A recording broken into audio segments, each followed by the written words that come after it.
Alors, je vais faire une nouvelle vidéo qui sera le début, j'espère, d'une longue série. Alors, l'idée c'est de jouer en heads up contre des régulars, a priori, c'est-à-dire des joueurs qui s'installent tout seuls sur une ou plusieurs tables full stack, et donc d'avoir de l'action pendant un certain temps et de trouver le maximum de lacunes chez l'adversaire et d'expliquer comment les exploiter. Je pense que ça peut donner une série très intéressante si ça fonctionne. Après, le problème, c'est que c'est quand même difficile de trouver beaucoup d'actions en heads up face à des régulars. Ils vont vite s'apercevoir qu'on est un joueur a priori plutôt bon. Donc c'est pas forcément évident, mais j'espère pouvoir faire pas mal de bonnes sessions dans les prochaines semaines. Donc là, je vais commenter une session à la fois en no limite 400 et en no limite 200 face à Any to Push et Vector. Alors j'ai un peu joué avant contre Vector avant le début de la vidéo. Et Any to Push par contre, il y a très peu de mains qu'on a joué heads up. L'historique de 200 mains qu'on voit sur le HUD, c'est simplement des mains qu'il avait joué plus haut, donc en 5-10, short-handed, qu'on avait joué ensemble des vidéos.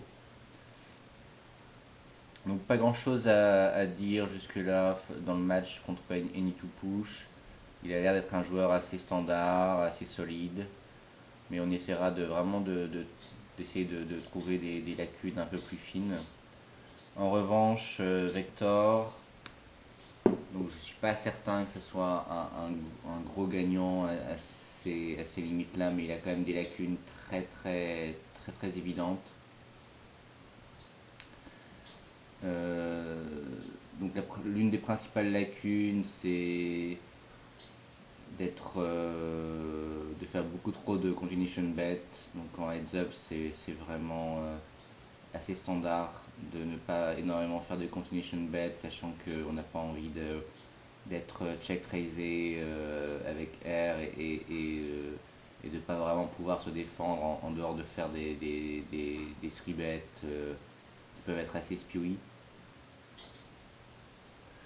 Et un autre aspect, je pense, qui est pas très bien connu de, de l'aspect tout le temps, de l'aspect donc énormément de continuation bet, c'est qu'on va avoir envie de barreler énormément de turns également. C'est-à-dire qu'on aura énormément de turns qui vont nous donner des possibilités de semi-bluff, des scary cards, etc.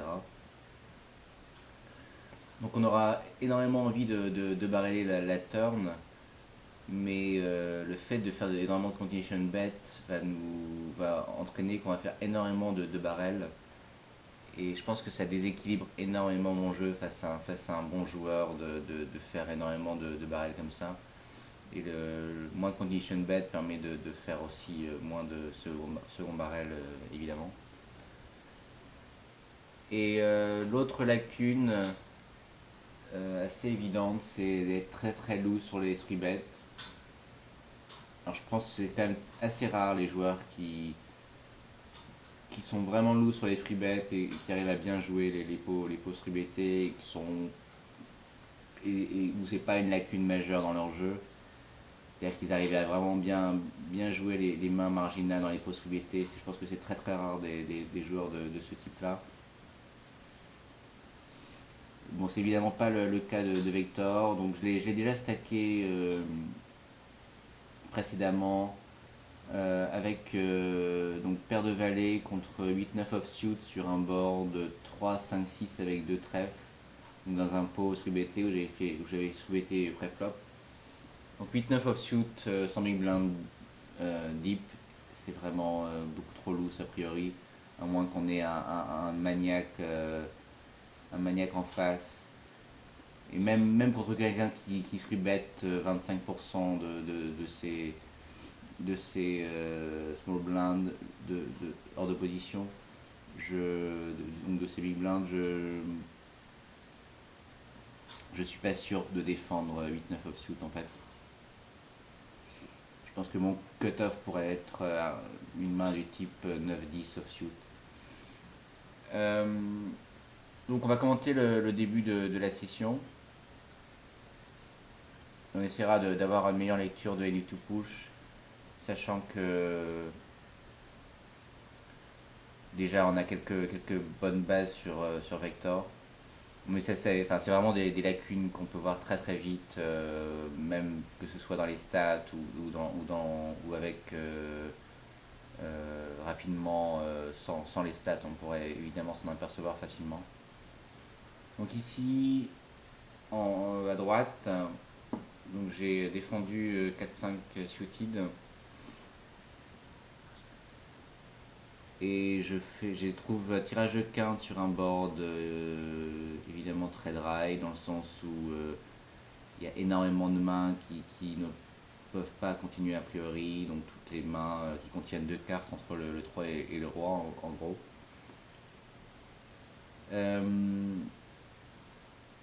Donc contre un joueur qui ne fait pas énormément de continuation bet, plutôt assez peu, je pense que dans l'ensemble, check call est meilleur.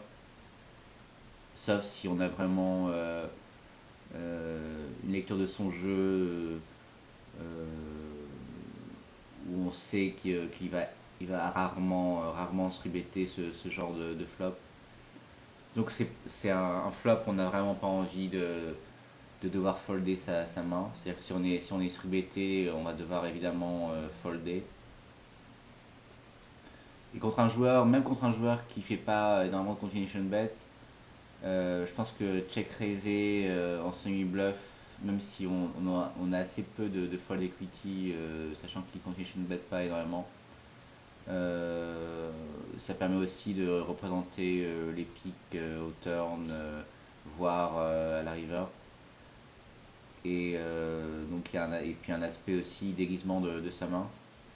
Mais bon, contre un priori en standard, je serais plutôt tenté de check coller face à un joueur qui fait très peu de continuation bet. Et après, ça dépend aussi de. Enfin, le continuation bet, c'est vraiment pas un indicateur suffisant pour savoir comment on jouerait ce type de main. Enfin, il faut savoir aussi si son range de continuation bet est polarisé ou non. C'est-à-dire que s'il va jamais checker R sur un board de ce type-là, ce qui fait quand même du sens vu la texture du board, on sera évidemment beaucoup plus amené à check raiser. Et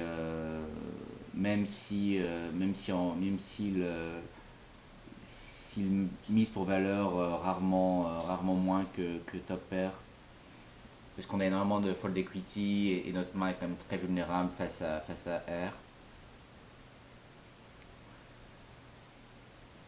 Ensuite, s'il a un range où il va moins miser R sur ce board, pas systématiquement, on sera plus tenté de check coller, sachant qu'on a vraiment très peu de fold equity. Voilà, contre un joueur comme Vector, je pense que l'aspect fold equity est tellement énorme qu'on ne peut pas vraiment faire autre chose que check raiser. Évidemment, on a toujours l'aspect possibilité d'améliorer sa main s'il call. Et s'il 3-bet, on doit folder, mais je pense que ça sera une partie, un aspect mineur de la main ici. Donc pas mal de 3-bet. Je pense qu'on n'a pas vu ses pourcentages, je pense qu'ils sont autour de 18, 18-20, ce qui est relativement élevé quand même même pas mal, assez élevé en heads up. Donc là, je décide, je suis des 170 big blind deep. Je décide de faire une défense avec 9-10 offsuit. C'est relativement marginal, mais je suis assez confiant face à ce joueur. Donc là, typiquement, c'est un board que j'aurais pu bluffer avec air. Donc en faisant une petite relance en position. Il s'avère que j'avais déjà bluffé ce genre de board dans un pot non 3BT. Mais bon, jusque-là, il avait pas du tout. Il avait été très très respectueux sur mes relances. Euh, donc j'aurais vraiment pu tout à fait envisager une relance avec R ici, sachant qu'il continuation bet quasiment tout le temps. Mais je décide de simplement folder. Après, ce qu'il faut noter, c'est que certains joueurs vont jouer très différemment les pots non SRUBT, les pots SRUBT au niveau des continuation bets. Euh, je pense que précédemment, Victor avait checké un pot où il avait FreeBT, j'avais flatté, avait donc checké le flop. Donc a priori, il fait pas autant de continuation bet sur les pots FreeBT que sur les pots non FreeBT. Et vraiment, voir la différence entre la façon de jouer entre pot FreeBT et pot non FreeBT est assez importante. Et je pense qu'on ne prend pas toujours ça en considération en fait.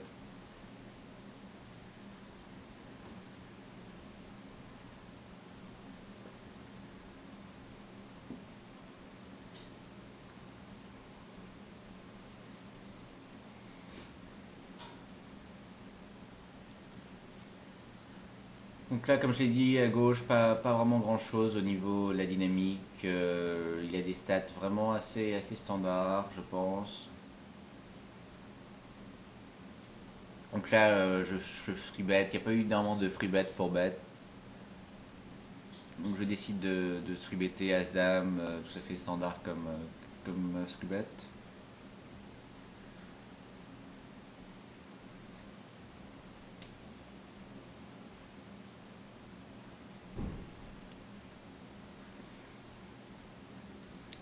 Donc là encore, je pense que c'est checker ce genre de main est assez horrible, sauf si on fait face à un joueur qui check raise énormément de flop. Mais vraiment, c'est pas un board candidat à un check raise de l'adversaire en général. Et donc notre main a quand même de la valeur, il peut flotter avec des gut shots, il peut flotter avec auto-roi, il peut avoir des mains du type 7-8 où il va juste check-coller, voir tirage de quinte, etc., etc. Donc notre main a pas mal de valeur et a besoin de protection, donc vraiment checker ce board, je pense, c'est dans l'ensemble assez horrible, sauf si on a un read particulier. Voilà, ici, je pense que ça paraît très standard de checker pour pas de contrôle. Oui, parce que notre main est quand même relativement médiocre. En même temps, si on n'est pas. Je pense qu'on dans l'ensemble, on a une décision assez difficile à la river. Et miser la turn permet d'éviter ce genre de décision a priori. Et permet aussi de protéger définitivement sa main face à des floats et à des draws. Mais bon, standard, le move est évidemment de checker. Alors dans l'ensemble, je check euh, a priori pour suivre la rivière. Bon, mais là, c'est une situation où il n'y a quand même pas énormément de bluffs possibles, à part des floats, comme je l'ai dit, avec gutshot ou water-roi, ou des floats un peu bizarres. Hum,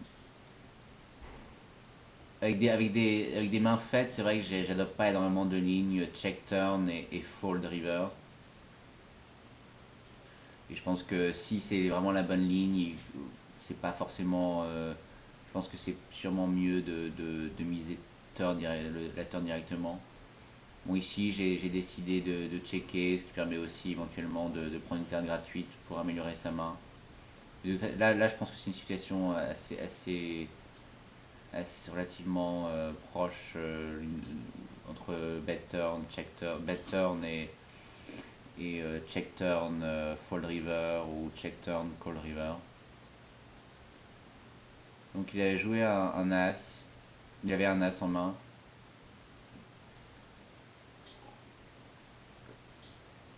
Donc là, typiquement, c'est un value bet très standard à la river. Je pense que ne pas value better ce type de main, c'est une lacune assez importante. Donc déjà, on peut noter que il ne value pas finement en standard. Donc c'est assez important comme lacune. D'une part, évidemment, il va rater énormément de valeur. Donc là, en l'occurrence sur cette main, il n'était pas impossible que je call river avec 5-6. Et en plus, évidemment, ça polarise son range énormément. Et le fait d'avoir que des mains faites assez fortes rend le nombre de draws ratés qui vont bluffer beaucoup trop important par rapport aux mains faites et rend en général les call river beaucoup trop faciles. À moins qu'évidemment il bluffe rarement aussi les draws ratés, mais ça serait une autre grosse lacune pour d'autres raisons, mais on verra ça plus tard peut-être. Enfin, en tout cas, ne pas miser As-3 ici est vraiment, vraiment pas terrible. Je peux éventuellement aussi, si j'avais misé avec R, je peux avoir paire de 10 ou paire de valet au turn à la river.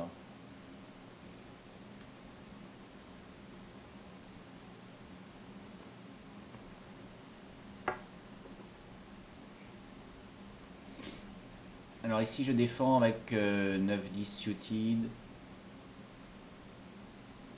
Donc c'est une main où on a envie de voir un flop.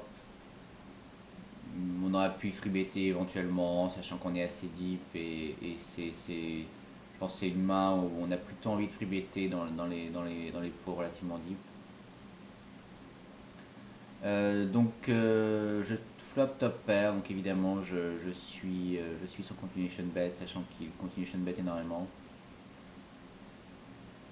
Alors contre quelqu'un qui jouait énormément de continuation bet, c'est vrai qu'à partir du moment où on suit le flop avec une bonne main type top pair,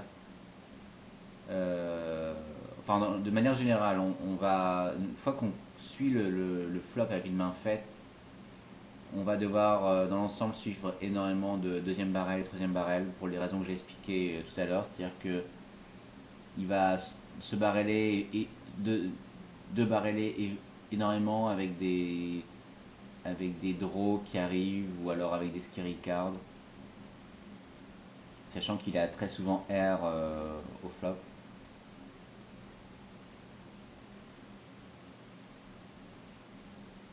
Donc là, c'est par rapport à ce que j'ai dit, c'est une indication importante, c'est-à-dire il a pas de deux barrelés là, ce qui est assez étonnant.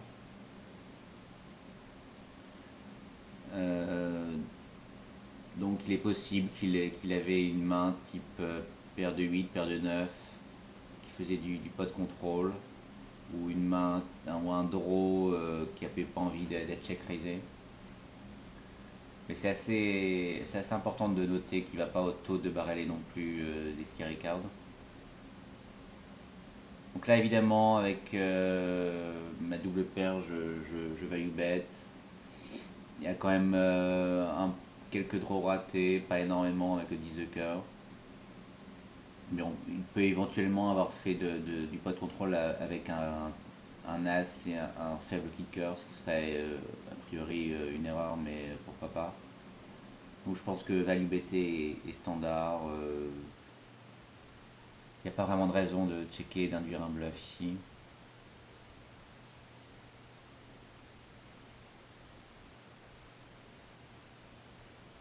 Et il fold, donc je suis assez curieux de connaître sa main. Donc avec valet dame,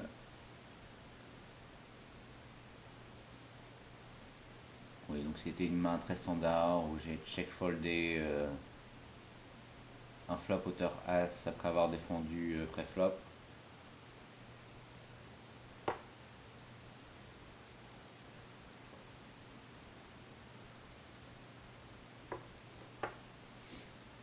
Donc pas énormément de free bet de la part de Itupo, je crois. C'est un peu dommage qu'on ne voit pas les stats des joueurs. Ah, voilà. Ah si. Donc bah, j'avais tort. Plutôt pas mal de free bet en fait, avec 22%. Donc pour l'instant, aucun faux bet de ma part, ce qui est assez rare.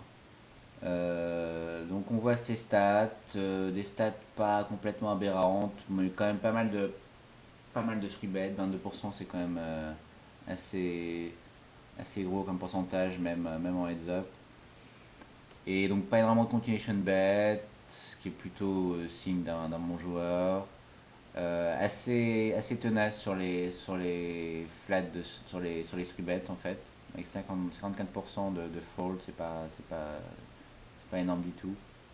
Et jusque là aussi assez tenace à la river. Bon, mais bon, c'est le genre de stat où l'historique n'est pas forcément significatif. Mais jusque là, je dirais que j'aurais pas parié sur un aussi grand nombre de free bets de sa part. Donc pour s'adapter à un joueur qui free bet pas mal, évidemment il faut un peu resserrer son range d'ouverture au bouton et ouvrir les boutons, 100% des boutons ou quasiment 100% des boutons, c'est plus vraiment faisable contre un joueur qui free bet beaucoup. On peut éventuellement introduire des limps pré-flop contre un joueur qui free bet énormément. Mais bon, c'est pas mon style. Enfin, je suis pas du tout habitué au limp pré-flop. C'est pas trop mon style de jeu. Et j'aurais, je pense, énormément de mal à équilibrer les limps. Donc je le fais pas, mais c'est relativement envisageable de limper pré-flop et d'essayer d'équilibrer son range de limp. L'intérêt de limper, c'est évidemment de jouer plus de pots parce on peut plus facilement coller les relances pré-flop. Et aussi, on va resserrer pas mal son range d'ouverture, donc de raise pré-flop au bouton. Et les joueurs vont pas forcément s'adapter, c'est-à-dire ils vont continuer à être très larges sur les 3 bets sans réaliser que nos raises au bouton sont plus serrés que d'habitude. Donc c'est pas forcément, enfin c'est plutôt une bonne chose d'introduire des limps contre un joueur qui free bet énormément, mais faut bien savoir les équilibrer, donc faire des bons limp re-raise, vraiment mixer son jeu, son range de limp. Donc c'est pas forcément évident.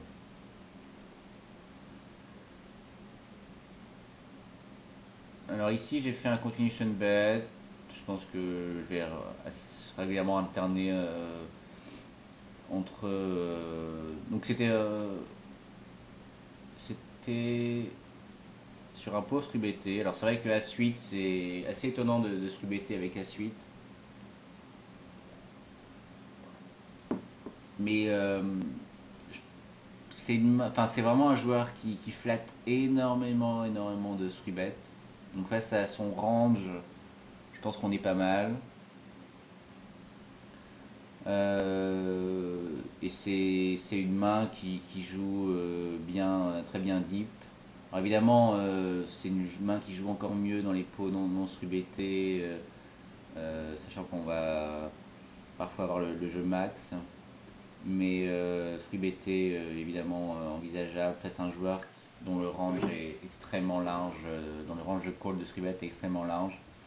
Donc on fera même face à des mains dominées du type 8-9 offsuit, des as suited moins bien éventuellement. Donc ce free bet paraît assez étonnant, mais contre un tel joueur, il est tout à fait envisageable. Même si en standard, je vais flatter pré-flop. Et donc ici, je continuation bet sur un board quand même très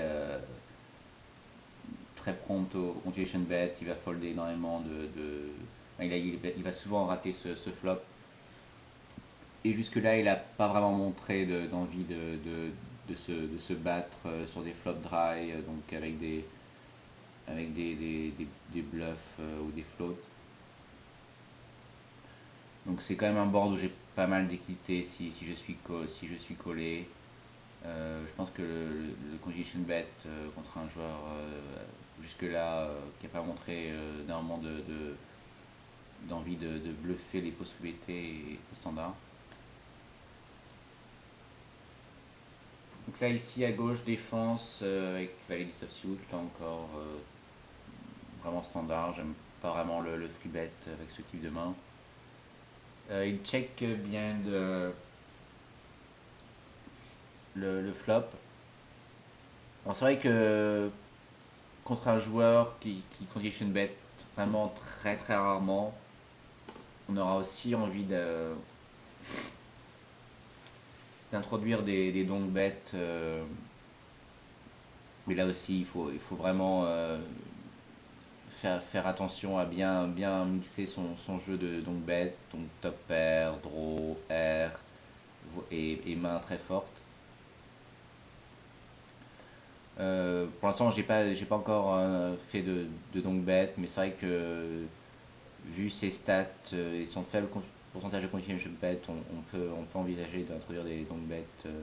Et le but étant essentiellement d'avoir plus de valeur et de construire, de faire grossir le pot dès le flop plutôt que d'avoir à essayer de gagner de la valeur avec ses mains uniquement turn et river. C'est-à-dire qu'en gros, on aura vraiment énormément de la valeur que sur des setups. Parce qu'il il va essentiellement miser au flop qu'avec des bonnes mains.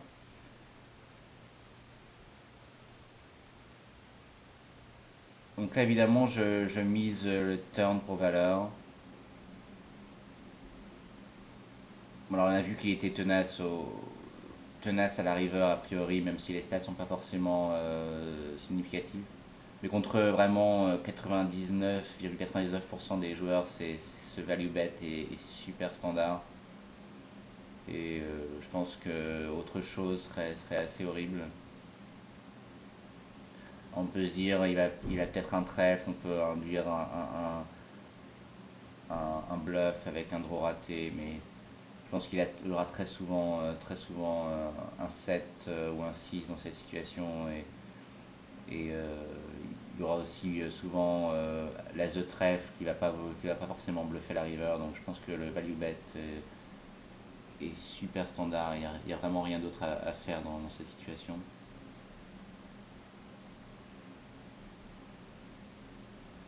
Donc là encore, défense sur mon 3-bet. Donc face à un tel joueur, vraiment, je suis très content de 3-better une paire d'as. Donc encore un flop très dry où il fait pas il ne fait pas de move. On voit aussi quand même une stat de showdown assez faible. 24%, je pense en heads up, c'est quand même très très faible. On n'a pas regardé encore les stats de Vector. Je vais juste m'arrêter 2 secondes sur ces stats.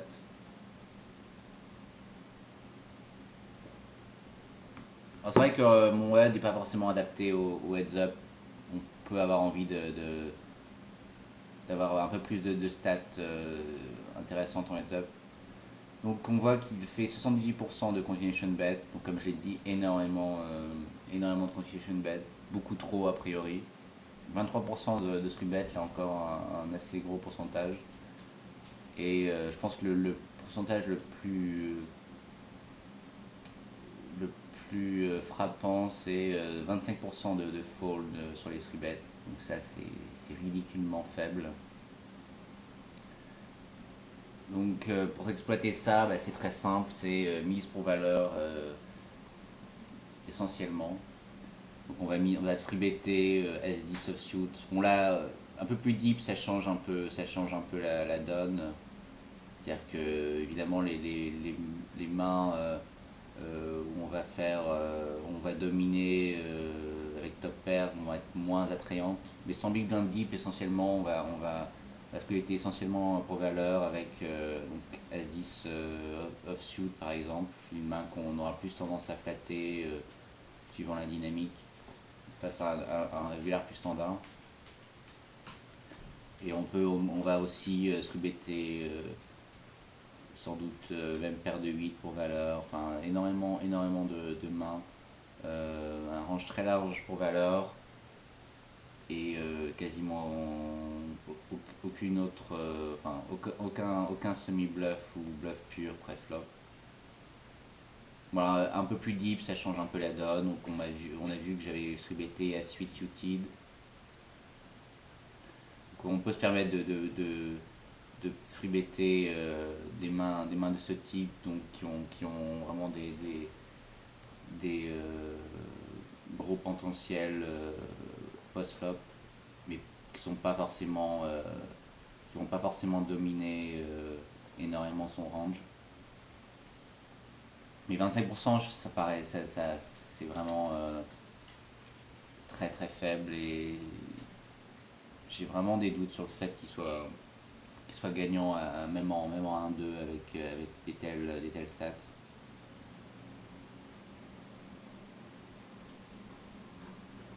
Mais into push, je suis certain que c'est un régular gagnant à cette limite-là.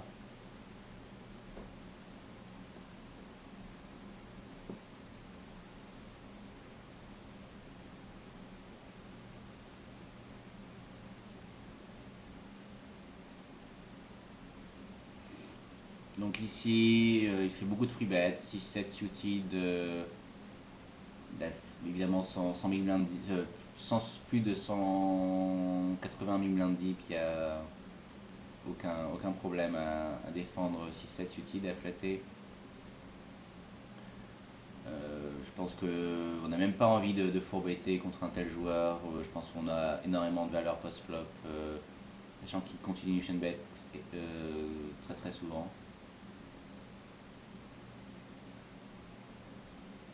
Donc ici je flatte donc deuxième paire et tirage backdoor flush draw. Je pense qu'il n'y a aucune autre chose à faire. Même s'il arrange un peu plus polarisé vers des mains faites sur les possibilités, je pense que mon équité est quand même très importante ici, donc vraiment aucun autre choix que de coller le flop, je pense. Et là, avec le tirage de couleur qui arrive, le check est évidemment super standard. Miser, surtout avec ce niveau de tapis où on sera vraiment dans une situation compliquée si le check raise à tapis. Donc miser est vraiment horrible a priori, sauf si on a un read comme quoi il va jamais check raiser le turn. Mais si jamais on mise, vraiment,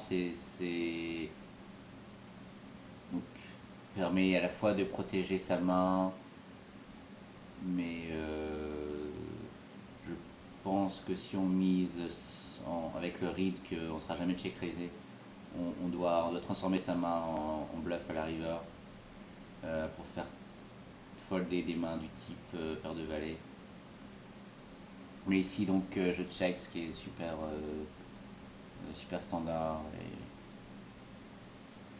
et miser sans read particulier serait assez horrible. Donc là il mise donc un peu moins de la moitié du pot. Donc c'est une sorte de blocking bet. Bon, alors ça peut aller dans les deux sens. Donc évidemment je vais relancer ma couleur. A priori il n'y a pas de raison qu'il mise de manière aussi faible avec une couleur. Donc je décide de relancer.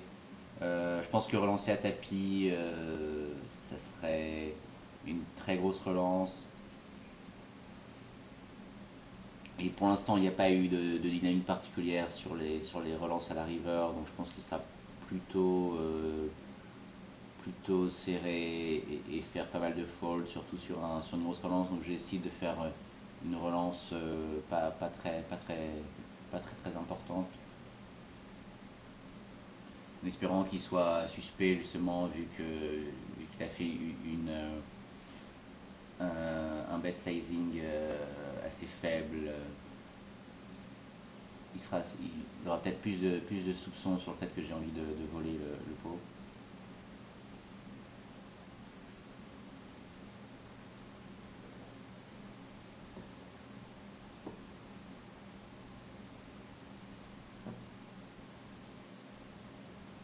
Donc j'ai regardé ce qu'il avait, il avait paire de roi, donc il avait trouvé brelan au turn. Je pense que contre moi, les lignes check raise turn sont sont rarement profitables.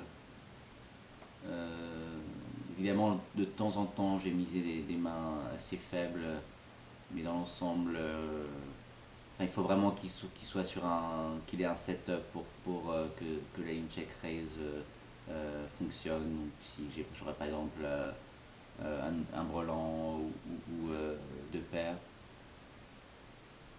Donc, dans l'ensemble, face à moi, j'aime pas trop, j'aime pas du tout la ligne check raise, sachant que le roi va jamais aider ma main a priori, donc j'aurais très souvent paire de valet et moins.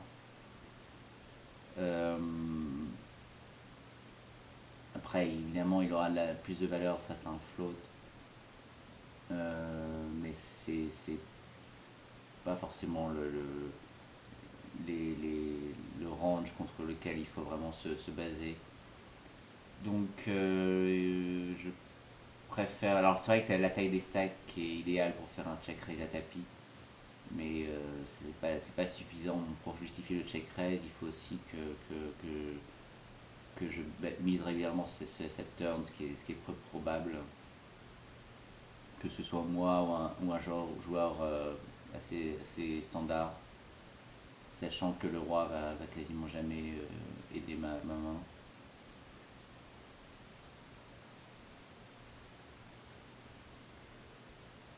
Donc on va commenter la main à gauche.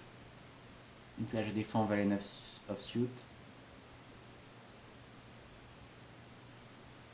Et je décide donc de check raiser ce flop, donc avec gutshot. Pour l'instant j'ai fait assez peu de check raise dans le match.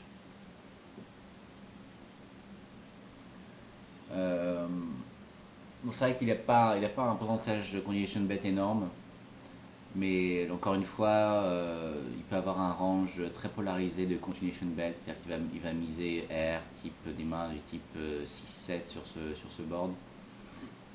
Donc je pense que contre un range polarisé, qu'on a quand même pas mal de fold equity. Et face à un call, donc, le call monte pas mal de force, mais il peut éventuellement faire ça avec une dame. Il n'a pas forcément top pair. Et ensuite, on peut toucher éventuellement sa gut shot, on peut représenter les cœurs. Donc, sachant qu'on a un bet fold évident si un cœur tombe au turn. Donc, voilà, c'est un peu vu la dynamique, donc avec très peu de check raise de ma part, je pense que c'était une bonne idée à ce moment-là du match, même face à un joueur qui fait assez peu de continuation bet.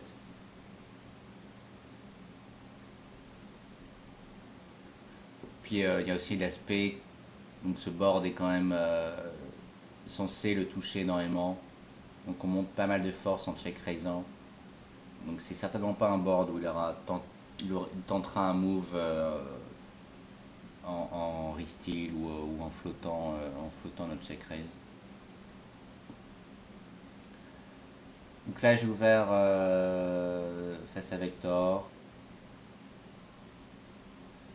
Donc évidemment je décide de faire une continuation bet pour valeur. Il flatte le turn. Donc là, il a pas fait de rebuy, enfin il s'est pas restacké à full stack. Et donc il a donc bêté le turn. Donc vu les stacks, j'ai préféré juste flatter. Bon, évidemment, on peut envisager, je pense que faire une sorte de min raise, lui donner l'illusion d'avoir les cotes pour toucher une couleur par exemple, et pas forcément une mauvaise ligne, parce qu'il pourrait très bien avoir une main du type 10 valet de trèfle, 10 dame de trèfle, valet dame de trèfle. Il y en aura. C'est des types de mains qu'on aura du mal à stacker en flattant. Donc là, évidemment, le 6 est une très bonne carte pour ma main. Et je chauffe la river. Donc c'est le moment idéal, évidemment, pour chauffer la river. C'est pour ça aussi que j'ai flotté le turn, sachant qu'on vient de flatter, on vient de chauver, on vient de check raiser, de relancer la river dans la main précédente. Donc c'est une bonne raison aussi pour flatter le turn avec l'intention de raiser la river. C'est-à-dire qu'il sera encore plus suspicieux que d'habitude. Donc là, il a eu un petit setup donc, où il a touché brelan de 8 face à mon full.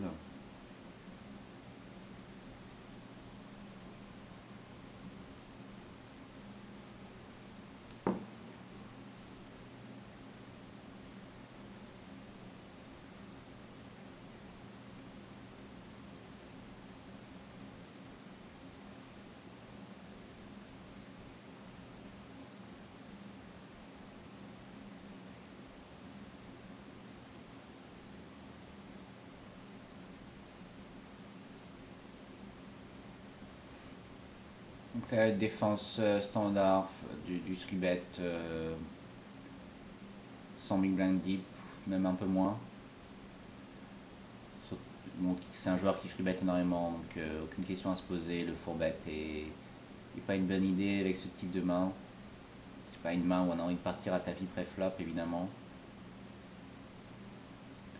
Là, j'ai vraiment eu un flop assez énorme pour ma main, donc top pair et tirage de deuxième couleur max. Je pense que flatter est nettement meilleur.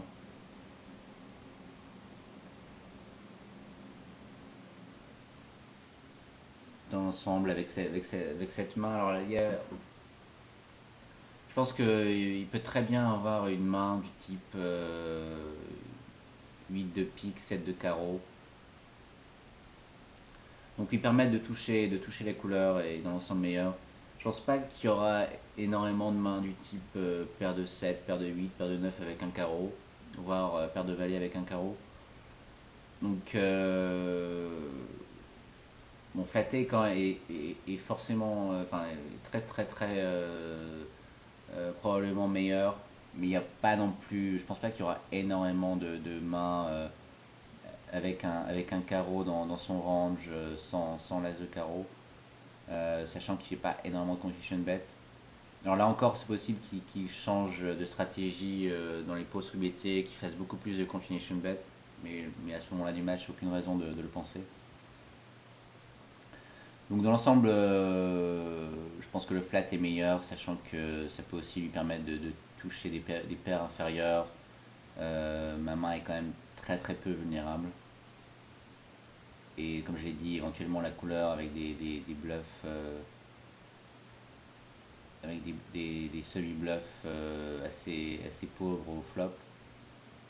Alors ici, c'est une situation assez intéressante. Bon, il lui reste juste un peu plus d'un pot size bet.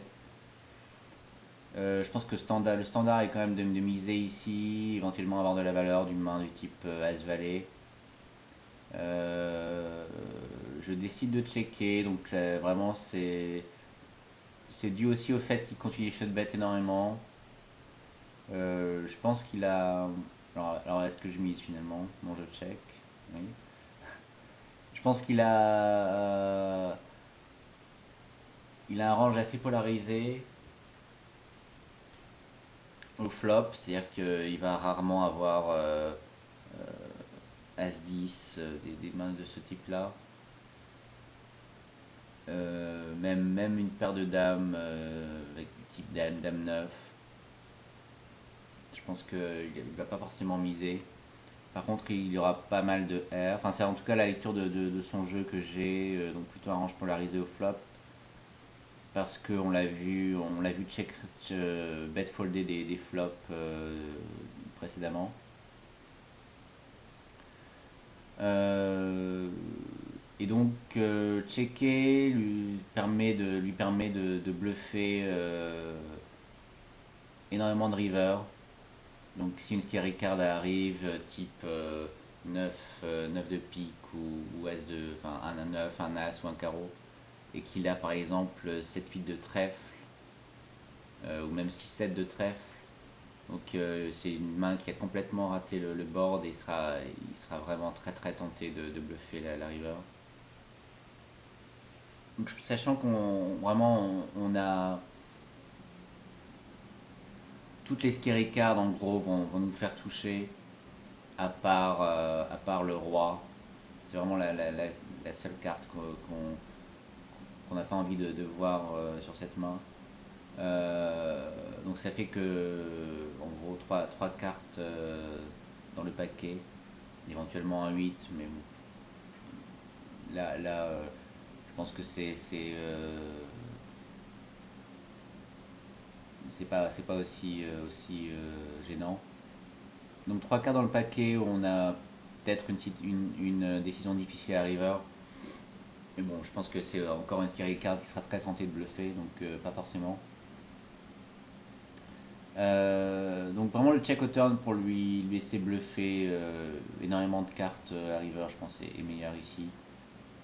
En supposant qu'il a un range assez polarisé au flop.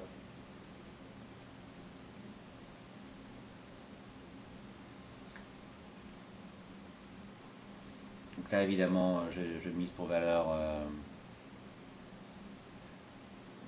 Alors le bet sizing énorme, presque un pot size bot, c'était un pot size bet, c'est en gros donc pour faire croire un arrachage du pot. Bon, le problème c'est qu'il sait que a priori j'ai de la showdown value ici, donc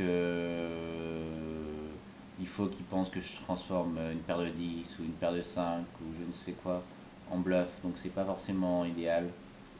J'aurais préféré, euh, J'aurais préféré un sizing inférieur ici et être certain d'avoir de la valeur de couleur inférieure.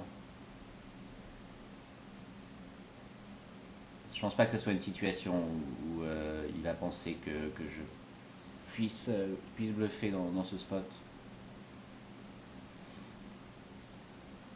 J'aime vraiment pas le sizing ici.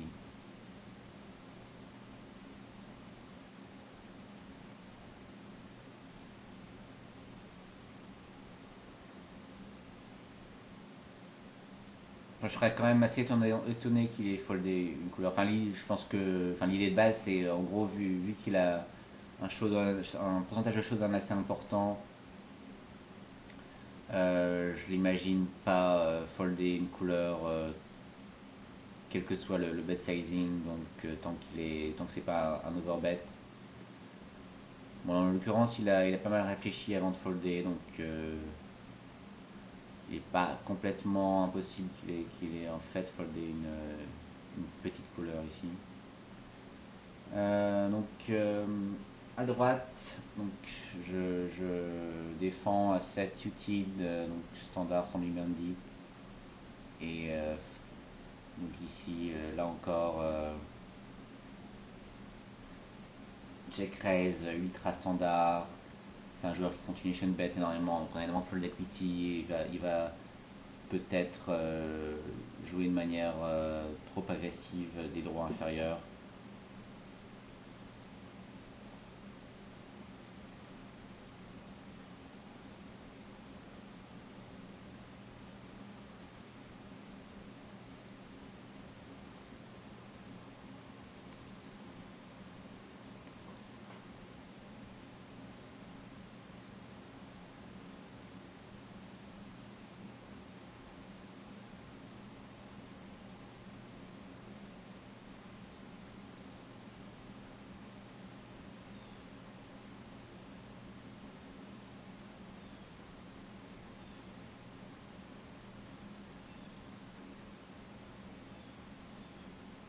3-bet avec Roi Dame offsuit et fold. Alors j'ai pas trop suivi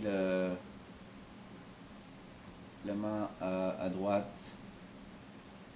Donc on défend flat le 3-bet, donc 100 000 blind deep standard avec 7-9 suited face à quelqu'un qui 3-bet énormément. Là encore on flatte le compilation bet.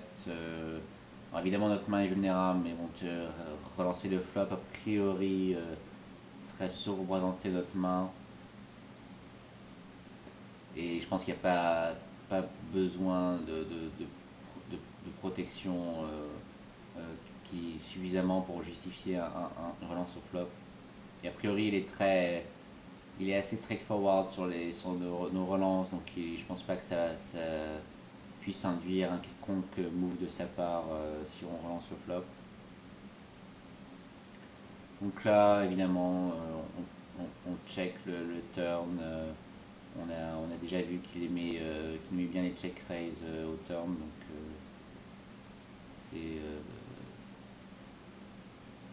c'est un check standard. Donc là, comme on a un bet fold plus facile que tout à l'heure, c'est-à-dire qu'on n'a pas du tout de draw, le bet est certainement meilleur que tout à l'heure avec on avait 6-7 suited. Bon, dans l'ensemble, j'aime pas trop bet folder ce turn, surtout avec la taille des tapis.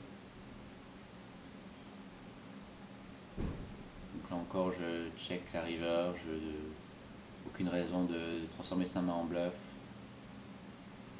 Donc on va commenter une dernière main.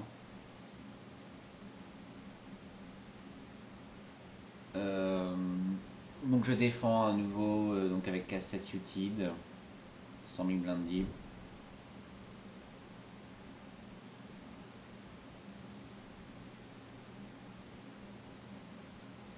Et donc comme j'ai expliqué, donc là j'ai comme mon draw, tirage de couleur max et bottom pair. Donc évidemment je pars à tapis au flop.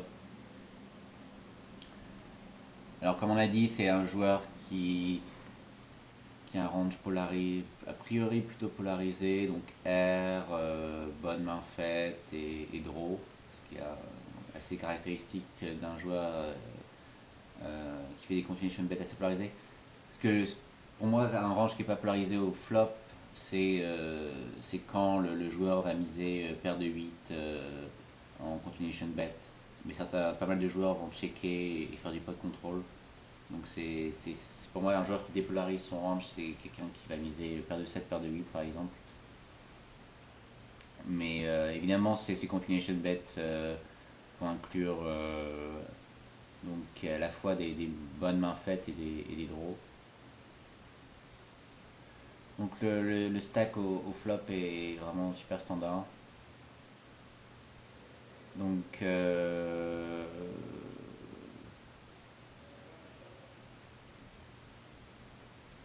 là je pense que j'ai répété énormément de fois que stacker au flop avec le tirage de couleur max était vraiment assez standard parce qu'on on aura rarement une équité faible face aux mains faites et assez régulièrement l'adversaire va surjouer les draws et on sera avec une très bonne équité. Donc ici on voit qu'on avait donc presque 80% d'équité face à tirage de couleur au roi, ce qui est évidemment énorme.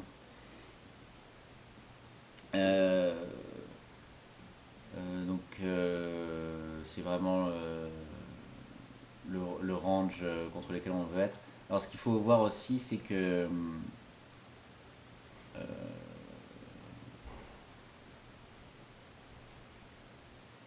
c'est un board avec énormément de draws. Donc il va régulièrement surjouer ses draws sur ce type de board. Et même s'il peut y avoir énormément de bonnes mains faites, donc et comme il est au bouton, il peut typiquement avoir dame 8 offsuit, 8 less offsuit, paire de 7, paire de 8, paire de dame, enfin toute combinaison de paires brelan. Il peut avoir aussi toutes sortes de draws qui va surjouer au flop. Et donc évidemment stacker sur ce flop est tout à fait standard. On va s'arrêter là pour cette vidéo. Je pense qu'il y aura moyen de faire une deuxième vidéo avec Vector. Et Any2 Push va arrêter assez vite après cette main. Mais il y a un autre joueur assez intéressant qui va venir. Enfin, en tout cas, j'espère que on va avoir des bonnes vidéos où on va vraiment s'attarder sur le jeu des adversaires. Donc là, essentiellement, pour récapituler un peu la session. Donc on voit que Vector, bon, là, ses leaks sont évidents, je pense que je ne vais pas revenir là-dessus. Any2 Push est certainement un bien meilleur joueur. Donc jusque là, juste ce qu'on peut dire, c'est pas assez donc des value bets pas très fins. Donc si ça s'avère vraiment régulier pour lui, c'est une grosse lacune. Donc possibilité après cette main de surjouer ses draws. Donc là encore une possible lacune du joueur. Et enfin, il est possible qu'il fasse trop de 3-bet. Bon, mais malgré tout, il semble qu'il se soit un peu calmé au cours de la session. Donc il est possible qu'il 3-bet énormément face à un joueur inconnu et voir s'il va réussir à s'adapter. Et si le joueur en question s'adapte, il va un peu diminuer sa fréquence de 3-bet. Voilà pour un peu récapituler ce qu'on a pu voir sur les joueurs adverses. J'espère que cette idée de série vidéo va vous intéresser. Et donc à très bientôt sur les forums Limpers. Bye bye.